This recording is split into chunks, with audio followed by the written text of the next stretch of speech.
General Hamid गुल एक बहुत ज़बरदस्त बात किया करते थे जो हमारे दिलों पे नक्श है। वो कहते थे जब ये नेटो और अमेरिकन अफ़गानिस्तान में आए ना, तो वो कहते थे कि अफ़गानिस्तान बहाना है, पाकिस्तान निशाना है।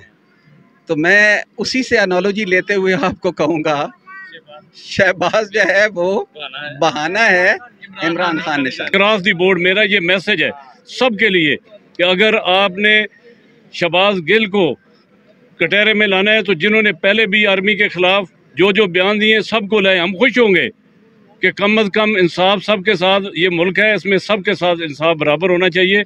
ये नहीं कि एक इंडिविजुअल को आप पकड़ कर उसको टारगेट बना दें और जिन्होंने इससे ज़्यादा नोयत के बयानात हमारे इदारों के बारे में दिए उनको आप छोड़ दें।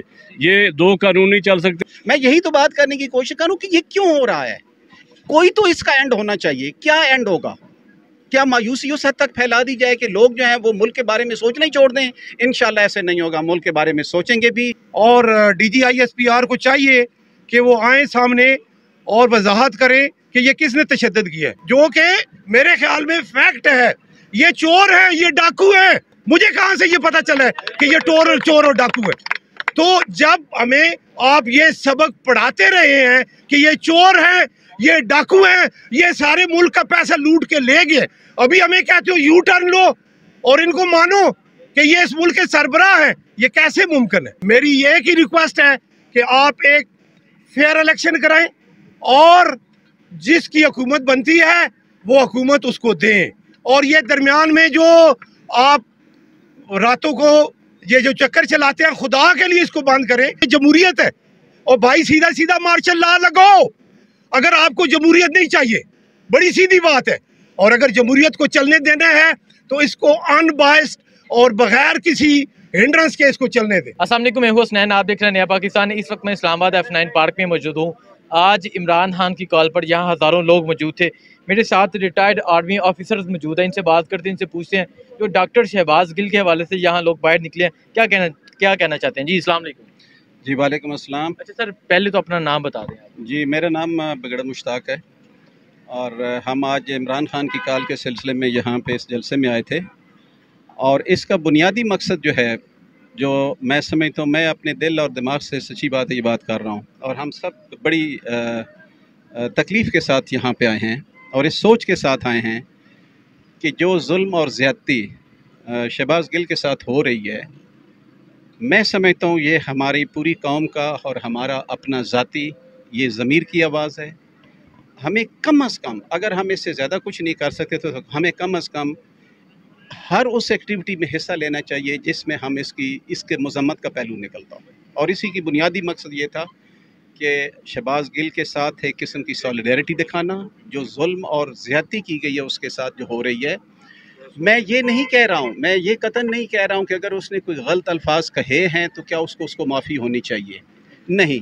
लेकिन जहाँ तक मैंने वो अल्फाज सुने हैं वो काबिल एतराज़ ज़रूर होंगे, लेकिन इसी मुल्क के अंदर, इसी सोसाइटी के अंदर, इसी पाकिस्तान के अंदर बहुत अरसे के ऐसे लोग अल्फाज इस्तेमाल मेरे इदारे के ख़िलाफ़, मेरे इदारे के अहदेदारान के साथ इस्तेमाल करते हैं कि इंसान का खून खौलता है। और ऐसे इल्ज़ामात लगाए गए हैं इस इदारे के ऊपर और इस इदारे के बहुत ही मोतबर अहदेदारान के ऊपर कि जिनको इंसान सोच के ये तवक्को ही नहीं कर सकता कि उनको किसी हालत में माफ़ किया जाए। लेकिन दुख और तकलीफ़ की बात है कि उनको बिल्कुल उनसे सरफ़ नज़र किया गया है। मैं समझता हूँ उनको एक किस्म का NRO दिया गया है, उनको बिल्कुल माफ़ कर दिया गया है। और दूसरी तरफ जो शहबाज गिल ने जो बात की है, यकीनन इमरान खान ने भी उसको नहीं सराहा, किसी ने भी नहीं सराहा। लेकिन इसका मतलब ये तो नहीं है कि आप किसी के इंसान की अगर वो कोई बात आपके ख़िलाफ़ या कुछ करता है तो आप उसकी ज़िंदगी के दरपे हो जाएं। आपने अगर किसी के साथ भी डील करना है, अगर आपका और मेरा कोई झगड़ा हो जाता है, मैं ताकतवर हूँ तो इसका क्या मतलब है मैं आपको गोली मार दूँ या चंद एक लोग इकट्ठे हो के आपको यहाँ पे जला दें कि जी आपने गलत हमारे खिलाफ बात की है। ये मुल्क है, ये कोई जंगल का कानून थोड़ा ही है कि जिसके पास ताकत हो या जिसमें इख्तियारात हो वो उस इख्तियारात का ना बेजा इस्तेमाल करता जाए। और जो तशद्दुद, वो चाहे, मुझे इसका इल्म नहीं है कि जो उसकी जो तस्वीरें या जो इमेजेस बाहर आए हैं, सोसाइटी के अंदर आए हैं, वो बहुत तकलीफ़देह हैं। मैं फिर एक दफ़ा ये कहना चाहता हूँ कि अगर कोई किसी ने गलती की है तो उसको गलती के मुताबिक उसकी सजा मिलनी चाहिए। अच्छा, कानून ब्रिगेडियर साहब मुझे ये बताएं, हॉस्पिटल लेके जाते हैं तो उनका मास्क, ऑक्सीजन उतार ली जाती है और वो चीख रहे होते हैं, चिल्ला रहे होते हैं। हॉस्पिटल में लेके जाते हैं तो पिछले दरवाजे से लेके जाते हैं, किसी को मिलने नहीं देते। क्यों, ऐसा क्यों हो रहा है? मुझे भी इसी सवाल का जवाब नहीं मिल रहा। मैंने भी बड़ा इसके ऊपर सोचा है कि क्या ऐसी आफत आ गई है कि अगर आप उसको मास्क दे दें, आप उसके साथ अगर कोई इंसानों वाला ट्रीटमेंट कर दें जो उसका कानूनी हक है कर दें, तो क्या हो जाएगा। और मुझे सबसे ज़्यादा इस चीज़ का है कि वो थोड़ी देर के लिए अवाम के सामने आया है या अदालत के सामने आया है या मीडिया के सामने आया है।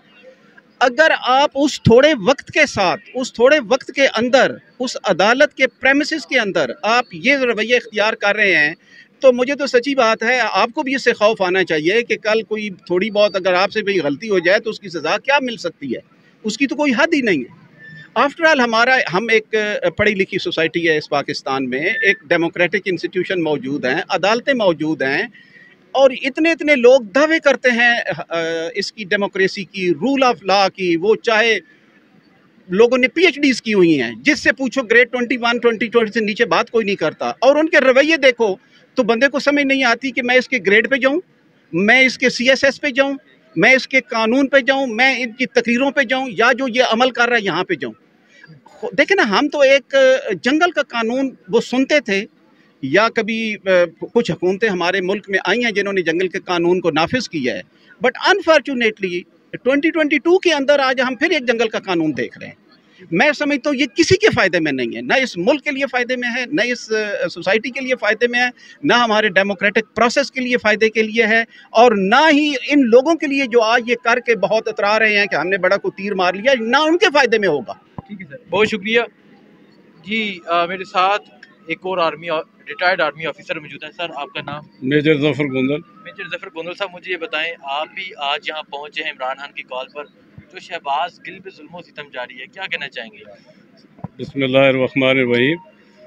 देखिए, मैं सबसे पहले ये कहूँगा कि कोई भी इंसान है, शहबाज गिल PhD डॉक्टर है और बाहर यूनिवर्सिटी में 7 साल उसने पढ़ा है, और देखिए किसी बंदे का भी ये जमहूरी हक है कि वो स्टेटमेंट दे, और स्टेटमेंट क्या वो दे। मैं कहता हूँ उसने जो भी स्टेटमेंट दी है ना, जैसे ब्रिगेडियर साहब ने कहा, मैंने भी वो पूरा वो सुनी है, लेकिन अनफॉर्चुनेटली वो कहते हैं कि वो इस हद तक गया है, वो मैंने नहीं सुना। वो उसने कहा होगा, लेकिन उसको ये एहतियात से देखें। हमारे जो इदारे हैं इस वक्त, आपके जितने भी इंडियन या पाकिस्तानी मुखालिफ लॉबीज़ हैं, वो पाकिस्तान के ख़िलाफ़ एक वार की हालत में है कि उनको किस तरीके से पाकिस्तान आर्मी को डैमेज किया जाए। तो मेरा नहीं ख्याल, क्योंकि बाकी मैंने जब भी उसको सुना है तो उसने यही कहा है कि फ़ौज पाकिस्तान हमारे माथे की झूमर है, और फ़ौज पाकिस्तान की हम सारे इज़्ज़त एहतराम करते हैं। हमारा अदारा है और हम अपने इदारे के लिए इंशाअल्लाह कोई भी बात करेगा तो उसके साथ हम अपने इदारे के साथ खड़े होंगे, किसी इंडिविजुअल के साथ नहीं खड़े होंगे। उसकी वजह कि जब आप अपने इदारे को स्ट्रेंथन करते हैं तो उससे आप मुल्क अपने को स्ट्रेंथन करते हैं। क्योंकि इस वक्त ये खान साहब भी कह चुके हैं कि इस वक्त जितनी ज़रूरत फ़ौज पाकिस्तान के इस मुल्क को है, इतनी वो कहते हैं कि मेरी भी नहीं है। वो कहते हैं कि मेरी ज़िंदगी जो है वो भी पाक फ़ौज पे वो कुर्बान है। तो जब एक लीडर जिस जमात का ये कह रहा है कि फ़ौज पाकिस्तान जो है उनकी ज़रूरत है इस मुल्क को, तो ये कैसे हो सकता है कि वो जो से निकलवाना चाह रहे हैं या स्टेटमेंट दिलवाना चाह रहे हैं।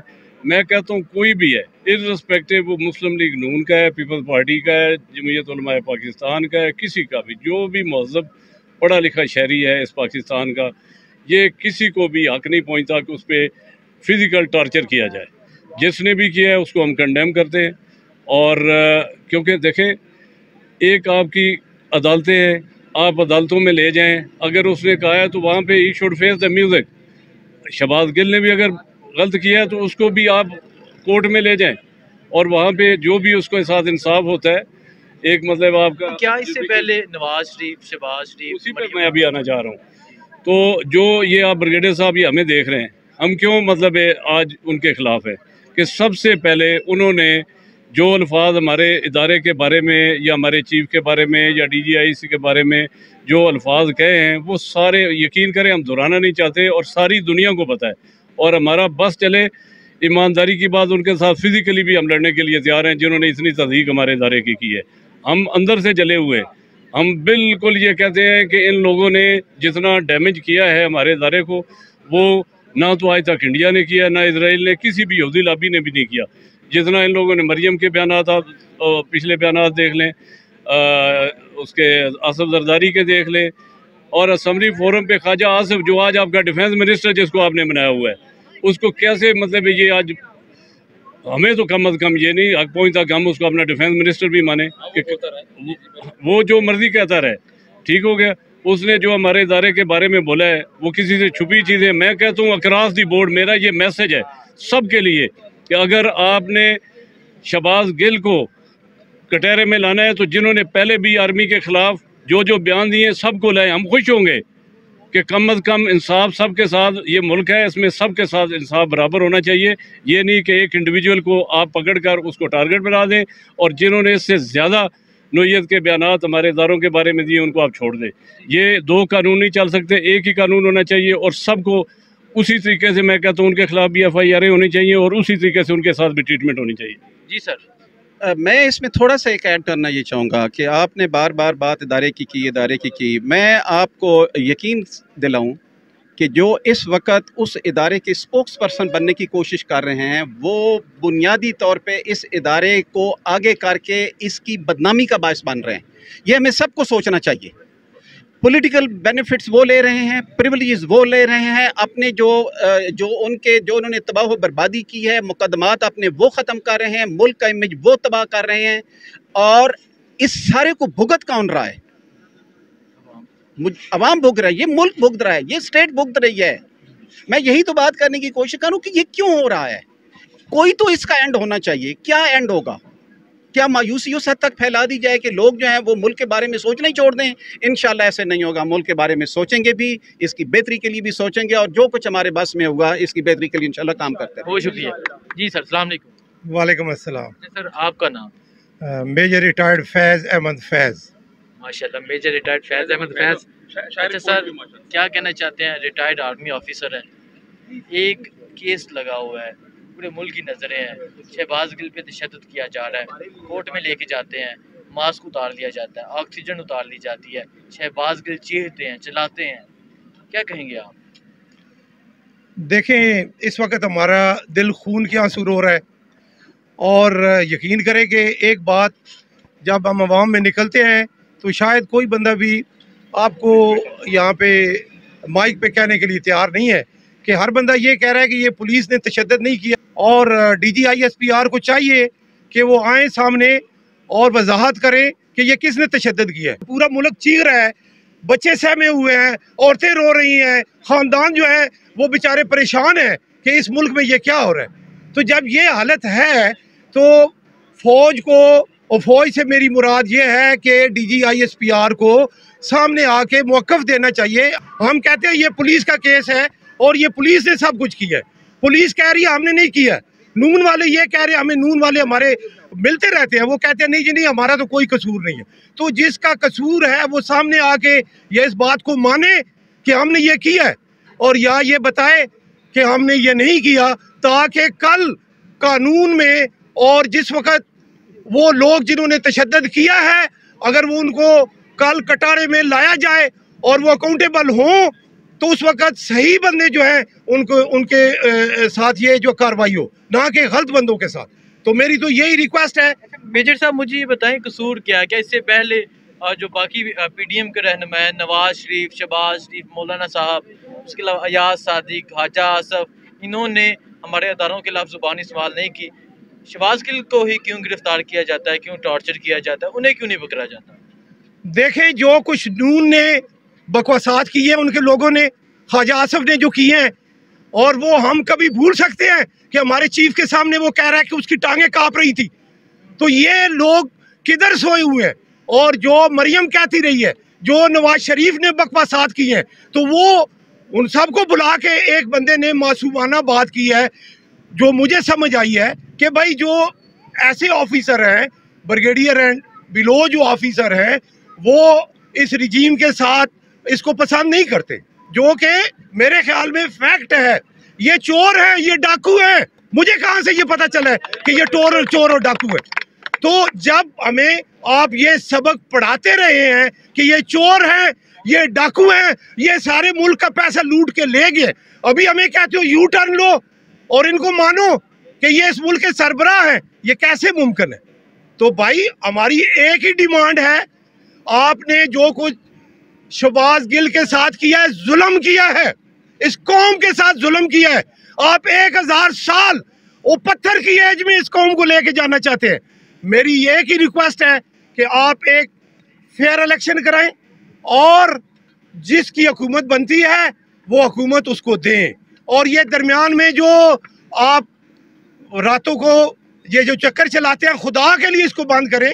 आगे हमने आधा मुल्क गंवा दिया है इन्हीं बातों से, तो ये छोटा सा मुल्क जो रह गया है, खुदा के लिए इसका ख्याल करें और अपने आप को अकले कुल ना समझें। क्यों कि अवाम इस वक्त बहुत परेशान है। जो कुछ शहबाज गिल के साथ हुआ है, ये नहीं होना चाहिए था, ये बिल्कुल नहीं होना चाहिए था। हम इसको कंडेम्ड करते हैं और हम ये चाहते हैं कि जो लोग इसके जिम्मेदार हैं उन लोगों को कानून और इंसाफ के कटारे में लाया जाए। ये कहाँ का असूल है कि एक बंदे ने जुर्म किया है, ना उसकी इंक्वायरी हुई है, ना उसको सजा हुई है, ना कोई जज है, ना कोई मुनसिफ है, और उससे पहले ही आप उसको सजा दे रहे हैं। अगर मैं एक जुर्म करता हूँ तो मेरा ये हक है कि मुझे सुना जाए कि मैंने ये जुर्म किया भी है या नहीं किया। Everybody is innocent till the time he is not proved guilty. तो जब वो गिल्टी, आपने कुछ किया नहीं है, ना अदालत लगी है, ना जज बैठा है, वो हमें नहीं पता ये क्या हो रहा है, और उसको मार मार के मतलब आपने ये अशर कर दिया है कि पूरी दुनिया में लोग हमें काले कर रहे हैं। वो कह रहे हैं इस तरह की आपके लोगों में हुकूमत है, ये जमहूरियत है। और भाई सीधा सीधा मार्शल लॉ लगाओ अगर आपको जमहूरियत नहीं चाहिए, बड़ी सीधी बात है। और अगर जमहूरियत को चलने देना है तो इसको अनबायस्ड और बगैर किसी हिंड्रेंस के इसको चलने दें। Thank you. बहुत शुक्रिया, बहुत शुक्रिया। आपने एक बात की थी कि इसका वजह क्या है, निशाना क्या है, तो मैं न इसमें एक छोटी सी, आपको बहुत से लोग पढ़े लिखे हैं देखते होंगे, जनरल हमीद गुल एक बहुत ज़बरदस्त बात किया करते थे जो हमारे दिलों पे नक्श है। वो कहते थे जब ये नेटो और अमेरिकन अफ़गानिस्तान में आए ना, तो वो कहते थे कि अफ़गानिस्तान बहाना है, पाकिस्तान निशाना है। तो मैं उसी से एनालॉजी लेते हुए आपको कहूँगा, शहबाज जो है वो बहाना है, इमरान खान निशाना।